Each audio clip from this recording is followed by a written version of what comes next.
On the 20th of November 2024, a woman named Susan Smith was denied of her first parole. The parole board voted unanimously to keep her in prison. Family members of the victims, prosecutors, and law enforcement opposed her release at the hearing. The question is, why was Susan Smith denied of her first parole? And why do they victims' family opposed it? What really happened to Susan Smith? Why was she convicted at the first place? Stay safe and stay calm. This is Crime and Final Sentence, bringing to you the real details of what happened to Susan Smith back in 1994. Who is Susan Smith? Susan Smith, born on September 26, 1971, in Union, South Carolina, U.S. She was married to David Smith, and the couple had 2 children, Michael Daniel Smith and Alexander Tyler Smith. From the start, the relationship was unstable. By 1994, the marriage had deteriorated. Frequent arguments, financial stress. Susan felt overwhelmed by motherhood, isolated, dissatisfied with domestic life. David, who increasingly took on child care responsibilities. On mid-1994, Susan and David got separated.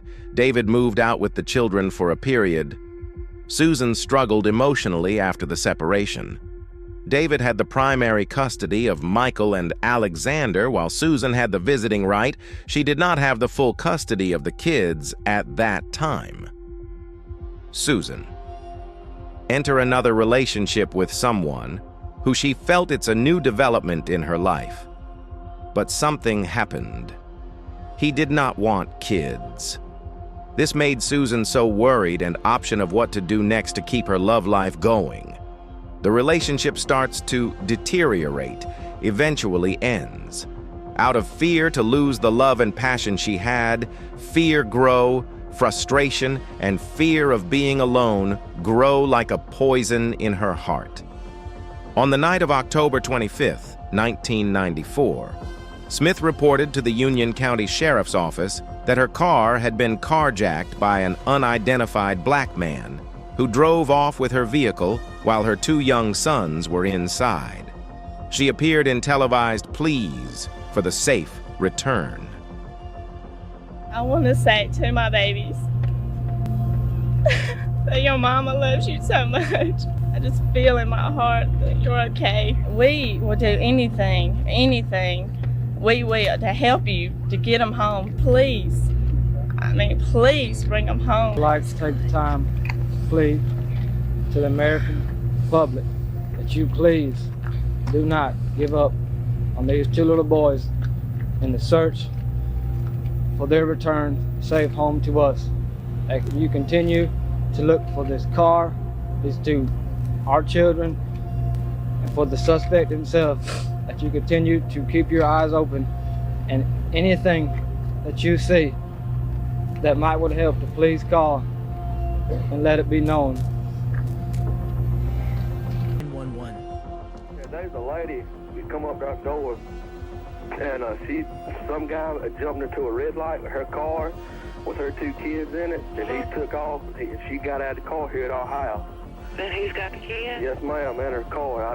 And she's real hysterical, and I just decided I need to call the law and get them down here. Get them going, Pam. They got 2 kids. The law enforcement, along with volunteers, conducted an extensive 9-day search for the children and the alleged suspect.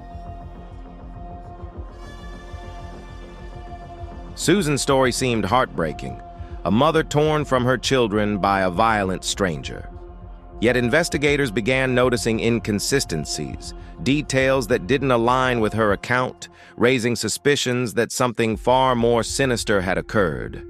That guy came up and just opened the door and jumped in the car, and he had a gun, and he had it pointed in my side and told me to drive, and so I did. And when I tried to ask him why he was doing this or whatever, he just told me to shut up or he'd kill me.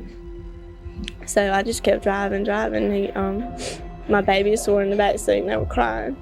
And I tried to tell him everything was gonna be okay. He told me to get out. And I said, well, can I get my children? And he said no. He said, They said, I don't have time for that.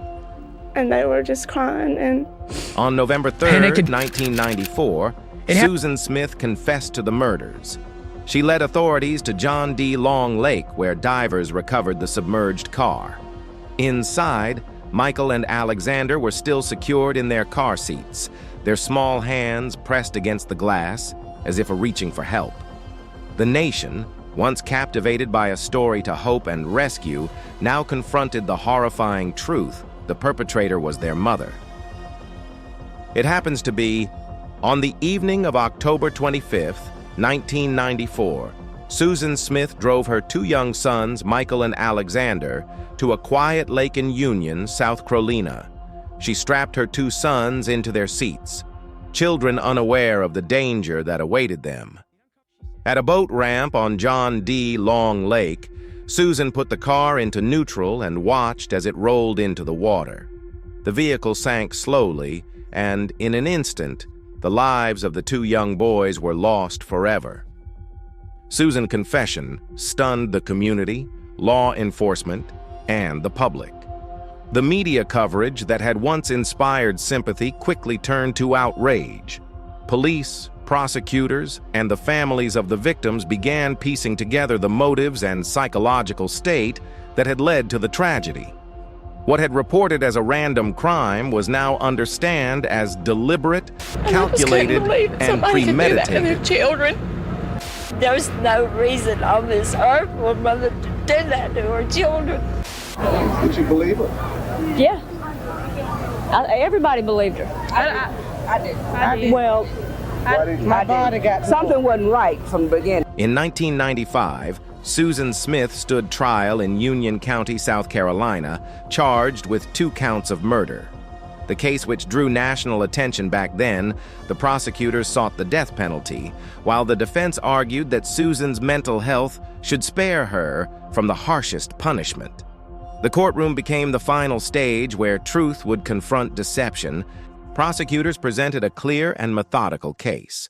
They described how Susan deliberately drove her children to the lake, selected a boat ramp, and allowed the car to roll into the water.